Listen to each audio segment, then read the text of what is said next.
Okay. Baseball started today. The MLB started its actual season today. AJ, I don't know if you know that. Ty, what the hell happened in Japan? Yeah, the Tokyo series. So the Dodgers and the Cubs played, obviously, Shohei and Yoshinobu Yamamoto, but they also signed Roki Sasaki. So, like, basically all the best players in Japan play for the Dodgers right now, so it kind of makes sense. Hey, we'll go over a little bit early and kind of start the season this way. It's a big deal, be able to give back to the people in Japan. It's the first time ever that two Japanese pitchers started an opening day for the MLB, because obviously he changed his name because he just wants to go by Mike. We had him on the show. Imanaga for the Cubs was the starting pitcher, so it is kind of weird because they start... Just Mike Imanaga? Yeah. You don't remember that? Like Giancarlo Stanton? Yeah, you don't remember that? He's like, I just want to be one of the guys in the clubhouse, okay? I don't want it to be. So on my nameplate, just fucking call me Mike. I don't need people messing up my name or anything like that. Okay. I love Mike. So, yeah. Shota Imanaga is a great name. Exactly. Mike, also good name. But he was just like, you know what? I kind of like Mike. So just... So call me Mike. Mike Imanaga took on Yamamoto. Correct. Did he change his name or no? No, he is Yoshinobu Yamamoto. Shohei still Shohei. Yeah, he the thing that if you're a casual, watcher of baseball, the thing that, obviously everyone knows about Shohei, but he is so fun to watch because he tries to hit a homer. He swings so violently every single time, no matter what. It's just a run-of-the-mill single, but boy, did he hit the 500 miles an hour. Yeah, he hits it so hard. He had a double later. Imanaga actually threw 4 innings of no-hit ball, and for whatever reason, the Cubs decided to take him out after 69 pitches. They said, hey, 70 pitches is going to be kind of your mark. You're going to be done after that. Of course, they go to the bullpen, and then boom, the Dodgers put up 4 runs almost immediately. They lose the game. So it's kind of one of those classic Cubs. Yeah, classic Cubbies, and that's what a lot of people were saying. Like, awesome that the Cubs could give us our first bonehead decision of the MLB season so early in Japan. This guy's there in front of his, he's back home. A lot of fans there. He's pitching unbelievably. He had 4 walks, so his pitch count was getting up a little bit, but they hadn't got a hit off him, and then they decided to yank him. And obviously, the Dodgers, right as they yank him, boom, they just fucking attack the bullpen pitcher, the relief pitcher, and put up 4 runs almost instantly, win the game. We got another game tomorrow. Roki Sasaki, the other big, kind of the next, I won't say the next Shohei, but in terms of pitching prospects, he was a guy who every MLB team wanted. He's going to pitch for the Dodgers tomorrow. So Central America big for baseball, right? Yes. South America, same deal. I assume, same deal, as well. And Japan has had a deep history, right, in the sport of baseball, and they love it. 40,000 people were at the Tokyo Dome. They said the cheapest ticket in the nosebleeds up there, I think, was anywhere from $3,000 to $5,000. So they said it's impossible to get into the stadium. But yeah, the fans over there are rabid. They love it. What was the number, the global audience for Shohei's first playoff? Obviously, they win the World Series. It was insane. Fox reported some absurd. Do you remember that, AJ? Whenever it was the total audience, global audience that was watching, because they started selling ads for Japanese companies. Right. 30. And 30 million. Yeah, 30 million people watched a baseball game or whatever.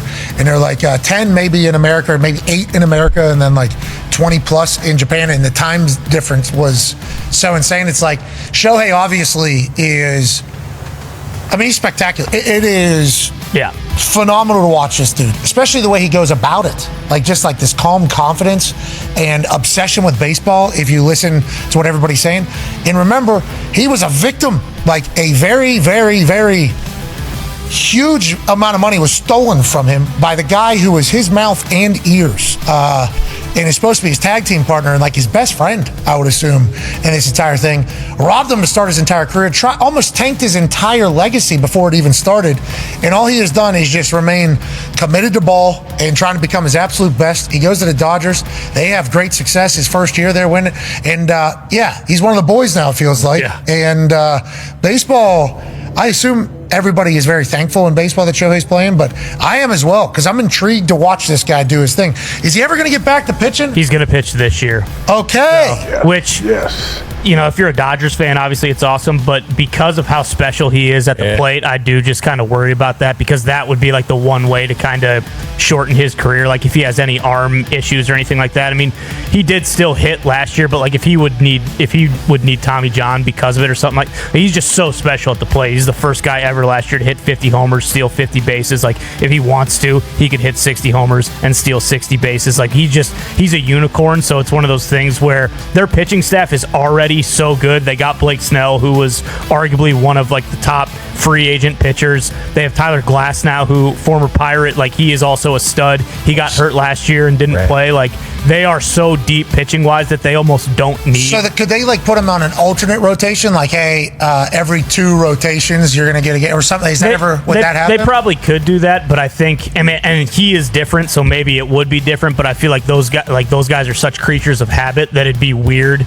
And now maybe if it was set like, hey, you're going to pitch every 10 days as opposed to every 5 days, then it might work out. But for the most part, those guys, like, they just, we've never seen that. Yeah, exactly. This guy's awesome, AJ. He is. I love him.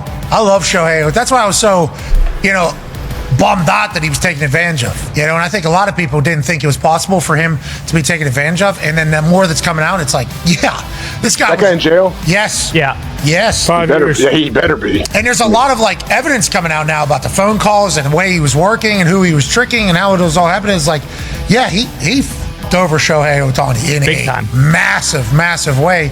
And he never, right? This guy never flinched. No, I mean, like you said, like he had arguably the best offensive season ever for a player, and every time like they would show him to, like his demeanor, like he was always laughing in the dugout, always smiling, always having fun. Like whereas a lot of guys, especially you're in a different country, like that could really you. And if he ever needed an excuse to be like, hey, this is why I didn't have a very good season last year. There's a lot of them there. Yeah, exactly. And what do? Like he wins a World Series and has a season that people will be talking about 50 years from now. Baseball started today. The MLB started its actual season today. AJ, I don't know if you know that. Ty, what the hell happened in Japan? Yeah, the Tokyo Series. So the Dodgers and the Cubs played, obviously, Shohei and Yoshinobu Yamamoto, but they also signed Roki Sasaki. So basically all the best players in Japan play for the Dodgers right now, so it kind of makes sense. Hey, we'll go over a little bit early and kind of start the season this way. It's a big deal to be able to give back to the people in Japan. It's the first time ever that 2 Japanese pitchers started an opening day for the MLB, because obviously he changed his name because he just wants to go by Mike. We had on the show. And he's like, no, Imanaga for the Cubs was the starting pitcher. So it is kind of weird because they start. And I love the whole season. So ever since I don't remember that. Like Giancarlo Stanton. You don't remember that? He basically he's like, I just want to be one of the guys in the clubhouse. Exactly, but not great. So on my nameplate, just fucking call me Mike. Rest in peace. That's what I think. And I love Mike. He enjoyed Shota Imanaga is a great name. Exactly. Mike also a good name. But he was just like, you know what? I kind of like Mike. That's kind of the choppy chopper. So call me Mike. Mike Imanaga took on Yamamoto. Correct. Did he change his name or no? No, he is Yoshinobu Yamamoto. I think senior and junior are things separate. I don't know. To be honest, it just got reminded me. Probably will happen by the end of the week. Speaking of, by the end of this week, the actual MLB season won't have started, but we've already had 2 games. Now, this is the second year, I believe, that the MLB has done this, where the games are international to start the season, but it's not actually everybody else is still in preseason. But boy, did he hit I love this move. It's kind of a teaser to the regular season coming. And also, the environment, I wasn't up for it, but seeing the clips, electrifying over there. Now, is Shohei the reason for this all happening? And how often will we have this type of international crossover going forward? Of course, they go to the bullpen, and then Shohei's the Dodgers reason put for up 4 everything runs in almost baseball now, immediately. right? They lose the game, so it's kind of one of those classic Cubs. Yeah, classic Cubbies, and that's what a lot of people were saying. Like a star with international appeal, like Shohei our first bonehead decision of the MLB season so early in Japan. This guy's there in front of his, Yoshinobu Yamamoto starts the game for the Dodgers. Shota Imanaga starts the game for the Cubs. So his pitch count was getting up a Suzuki's little hitting bit, second for the Cubs. Shohei's Shohei's hitting leadoff. Roki Sasaki starting game 2 for the Dodgers. And obviously, the Dodgers, baseball has been trying to catch up internationally to other sports over the last decade or so. And we had the games in Korea last year, and they've gone to Japan before. I remember back in 2008, the A's and the Red Sox started the season there. I won't say the next first time visiting Japan. So this isn't anything that's new necessarily, but there's just a lot more resonance now because Japan is such an integral part of where baseball is now and where it wants to be. And Japan is listen, there are not a lot of countries around the world 40,000 people were at the Tokyo Dome. They said the cheapest ticket in like the nosebleeds up there, I think, was like anywhere from like 3,000 to 5,000 bucks. So they said like it's like impossible to get into the stadium. But yeah, the fans over there are rabid. What was the number, the global audience for Shohei's? I think we heard whenever Shota talked to us last year through a translator. First of all, he was awesome on our show. Said, "Call me Mike." Put the whole thing in there. You remember that, AJ? Whenever it was like this total audience, global they need to audience. showcase him more. And obviously starting on opening day here for the Cubs and throwing a no-hitter for a Japanese company. And then obviously they're pulling him in his own country. 30 million people watched a baseball game or whatever. And they're like 10 maybe in America, there, but 8 in America. Whenever you think 20 plus about in Japan, and the times I forget which direction I was headed with this. So insane. It's like Shohei obviously getting their entire country to kind of rally behind it. It is. And then the numbers are like phenomenal watches, right? For that especially the way he goes about I think is what they said internationally. Calm confidence. It's and would behoove the MLB to do more over there, right? Because a lot of these guys. And remember, didn't they say? I think. Oh yeah, this is where Shota said like he almost didn't want to leave Japan. Like, amount of money was don't want to leave Japan because of what baseball is over there. So if like Shohei is now playing back in Japan a couple times a year, Shota's playing a couple times back in Japan. I think that's a big decision for a lot of these Japanese baseball players, right? And all he has done is just remain committed to ball and trying to become his absolute best. He goes to the Dodgers. Think about this. They have great success his first year there. Wanting to do the thing that you love. He's one of the boys now, it feels like. And highest level possible. Baseball, and I assume Japanese baseball everybody is very thankful in baseball that Shohei's playing, but I am as well because I'm intrigued to watch this guy do his thing. Is he ever going to get back to pitching? So much higher than everywhere around the world. And so, if you want to test yourself as an athlete, if you want to push yourself to be the best you can be, you go to Major League Baseball in spite about that because of that would be like the one way to kind of things that you are missing at home. You make yourself uncomfortable, and I think that discomfort, hit last year, but like if he would for a lot of guys, it's what fuels them. That they don't want to be the person who went across the ocean to play the game they love and came back home as a failure. And so having that pushing them and getting to bring that their pitching to staff Japan, where they so deeply appreciate the sport and appreciate all the beauties of it. I understand there are a lot of fans right now who are like, why are you starting the season like somewhere else? He is also a stud. He got hurt to last that year. I say, let's remember, like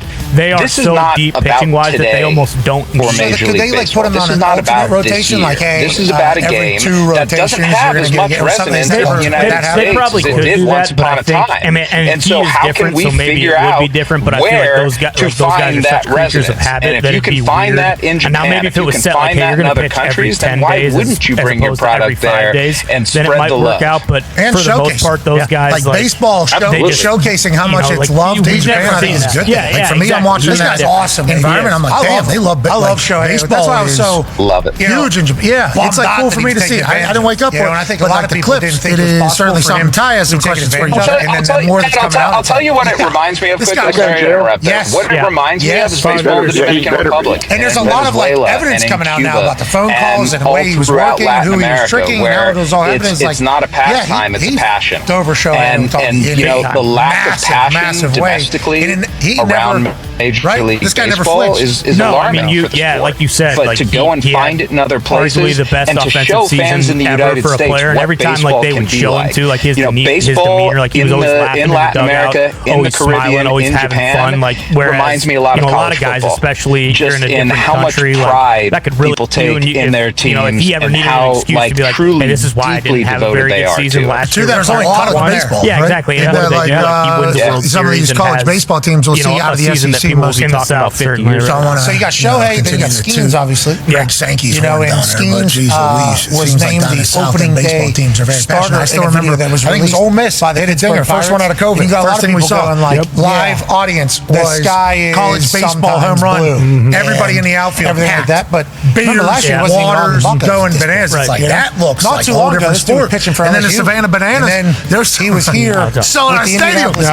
Boys, what No. That is awesome. That's good for the sport of baseball as well. Very cool, but that ain't baseball. Not that they don't always do it. 1, 2, 3 right now. 1, 2, 3 right now with SEC you'll get, let's say, 60% full.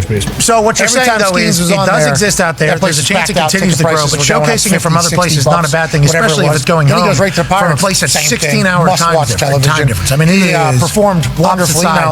Wasn't always all. Okay, Ty has some questions for you, Jet. Yeah, Jet, to your point about how good baseball is in Japan, but still not obviously being on the level of the MLB. I mean, we saw a couple of the Japanese teams win exhibition games earlier. Do you think the success that some of these guys have had in the MLB, like, do you think the dam is about to break for Japanese players coming over and playing in the MLB anytime soon? I mean, we've seen that kid like he does, the home run record in Japan in high school. As long as he played at Showhei, he's going to be in contention to be just like a Cy Young fucking every single year. And that moment where he gets told that these guys starting to come more, but do you think the dam is really about to break? And we're about to see a whole bunch of Japanese players coming in and playing in the MLB was going to be the case. I mean, he's one of the best pitchers in baseball. He damn near won the Cy Young last year as a rookie. But just like, there are a couple of young right-handers, I'm sure that is something that he'll remember forever too. Yeah, baseball seemingly has Takahashi, who are in their early 20s and thriving in Nippon professional baseball. And how many years till the Yankees snap him up though? Whenever he's in the 7th. The modern era and it's going to be they got him for 7 years. We have now has provided is.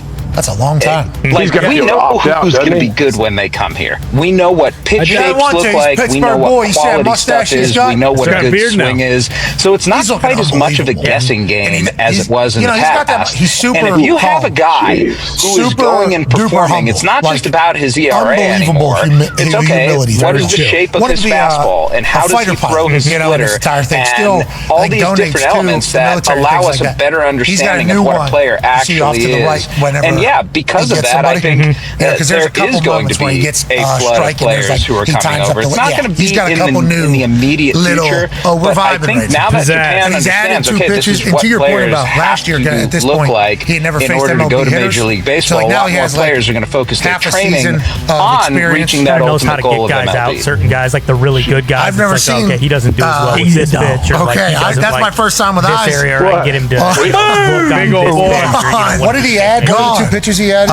He's a thick boy, Patrick. That's my first time seeing it. Yeah, that was my first time with that because Ty's been talking this guy. That's what they say. Like he's the next one when it comes to hitting in this entire thing. That's my first time seeing him. I love that. That's good for baseball. The ability to kind of manipulate the baseball like he does. Like, they talk about his splinter that no one else has. But that's like one of the things about baseball. When a guy throws this hard, sometimes they don't have to rely as much on off-speed pitches. Baseball's always had that same thing. Baseball has always had that kind of relatability. What were the two pitches? I'm not saying this guy isn't a freak out. So that's junk. Is that like variations of a fastball, but just Ty loves this guy. The movement. Call him the next Babe Ruth. Is that what you said? Yeah, he kind of looks because that is one thing. Like, too, it is like stand up like headshot. If you down 0-2 and they talk about the splinter all last year in his breast pocket, to understand that we have Japanese. Like Mariano Rivera threw a cutter. You know who he looks like? He looks like Prince Fielder. And try to turn double plays and stuff like that. Not a tall guy, but these are just options where because he's a strikeout pitcher. Like, and if you want to kind of manage how many pitches he's going to throw in the game, because it's one of those things that a shitload of guys, like, they don't want him to throw over 100 pitches every game. Like, they want him to have some quick innings, so you implement a cutter and a sinker. There's a lot more like ground outs and stuff like that. Like, that might be what they're thinking. I know. Yeah, oh, yeah. Connor's got a lot of room for talking about guys with bad bodies. That's what I'm saying. Take one to know one, Jet. I know one when I see it. So no new rules. I got a bad body for it too. But if you do add any pitch thickness at clock all, and all it's very that visible. kind of shit is still instituted. But yeah, not going to the replay for yes, I agree. All these dudes that play baseball and are bigger more to this baseball season because the Mets are now the kings of New York. They're not something they have to have. Hey, they might be comfortable. Season hasn't started. You know, they might get comfortable. I got hands. I got that hand speed, man. Ping pong, I bet they are. What happened to the Yankees? The Yankees are in a bad spot. Oh, yeah. I bet those big boys. I mean, yeah, it hasn't been the greatest spring, to say the least. But yeah. Horse games. But did you see what the big bonus did for somebody else? They did something else. Somebody won. Best ping pong player in Major League Baseball is Bruce O'Grady. LA King, 6 goals straight. 300 pounds. I thought that was Rizzo. There you go. 5-good body. He's a wall, too. 6'3", he's a wall. Well, again, you know, they're just guns for hire, so they can act like they're Yankee fans. The guy who would probably win if they did have an actual ping pong tournament. Batters them to a bloody pull. Whichever one they want to, put up for it. Where we have I talked that's their call. I talked to Paul Skeens today for about 90 minutes, actually. It was like the first real sit-down conversation that I've had with him. I'm a Boone fan. We all might be the most impressive, and you know what? just I like as a known human when they went being, into as Texas Roadhouse and did what they like the did. most I should have known impressive a little bit young baseball player I've seen in the 25 or so years that I've been doing this. He just it made me want to go to Texas Roadhouse to show my allegiance to Texas Roadhouse. He knows who he is. He knows what he wants to be. He has so many of these external distractions that could just waylay him away from his goals. Fantastic. But the fact that he spent those 2 years at Air Force getting to know himself, preparing him for the time that he spent at LSU, which prepared him for Major League Baseball, like I just came away so impressed by the guy. But they did say that the Yankees, since absurdly humble, isn't he? Has not been great. What about you're talking about him knowing who he is too? It's like he knows. He knows. Ice Cube out in LA. Let's not waste it. Let's make the most of it. And then also let's try to get better and better. We just talked about it. He added a sinker and a cutter this offseason. Yeah, I hope he's doing okay. We are happy to report via Tracy Morgan's Instagram that it was food poisoning and he is A-okay. Ladies and gentlemen, joining us now is the ESPN. You can learn more about that 90 minutes. The voice of a generation for a sport. Paul Skeens somewhere. That is called America's oldest pastime. 東京が熱狂。大谷翔平の影響力にスネルも驚愕。私は大谷からもっと学びたいです。野球の本場。メジャーリーグがついに日本の地へと上陸した。その舞台は東京シリーズ。超一流のメジャーリーガーたちが続々と来日し、世界中の野球ファンの注目が日本へと向けられている。そんな中、ロサンゼルス、ドジャースの新戦力として注目を集めるブレイク。スネルが驚きの本音を漏らし、私は大谷からもっと学びたいです。まさに衝撃発言だ。メジャー最高峰の左腕として活躍するスネルが、堂々と大谷翔平から学ぶことを公言したのだ。その言葉にはどのような意味が込められている。なぜスネルは、大谷の存在にこれほどまでに圧倒されている。その背景ですが、街を埋め尽くす。大谷翔平。スネルが東京で見た光景では、今回の東京シリーズで初めて日本を訪れたスネル。彼が街を歩いた際に最も驚いたことは、至る所に大谷翔平の姿があることだったと。本当に街中どこを見ても大谷がいる。あまりの人気取りに驚いたよ。東京の繁華街には巨大な広告、大型スクリーン、さらにはコンビニや飲食店のポスターにまで大家の姿が映し出される。その光景を目の当たりにしたスネルは、大谷の日本での圧倒的な人気と影響力を肌で感じたのだ。彼の広告を見るたびに思った。やっぱり彼は別次元の選手なんだなって。日本中が大谷翔平に熱狂している。その姿を目の当たりにし、スネルの中で大谷の存在がさらに大きなものになったんだ。彼と競い合うことが自分を高める。スネルが語る大谷との距離。スネルは今回の東京シリーズを通じて、大谷と同じチームの一員として戦うことになる。しかし、彼は単にチームメイトとしてではなく、ライバルとして認識して、闘争があることは良いことだ。大谷のような選手と共にプレーできるのは、自分にとって大きな成長のチャンスになる。スネルはこれまでさえ、ヤング賞を2度受賞した実力派投手であり、メジャー屈指の実力者だ。しかし、彼自身も大谷翔平の存在には特別なものを感じている。特に、同じ先発投手として彼の成し遂げてきた偉業には尊敬の念を抱かざるを得ないと。大谷の成功は偶然じゃない。彼が何をしてきたのか、それを知ることで自分自身も成長できると確信しとる。スネルは大谷翔平の異次元ともいえる二刀流の活躍を間近で学び、自らの投球に生かしたいと考えているのだ。ドジャースの新たな時代が始まる。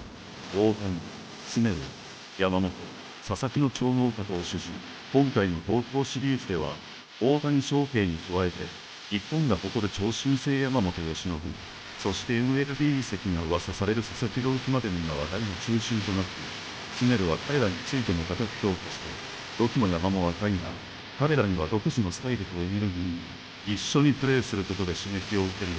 さらに、スネルは MLB の未来を変える存在として、大谷、山本、佐々木の日本人投手陣が待つ可能性に言及し、彼らのような新しい才能が台頭してくることは、野球界全体にとっても素晴らしいことだと思う。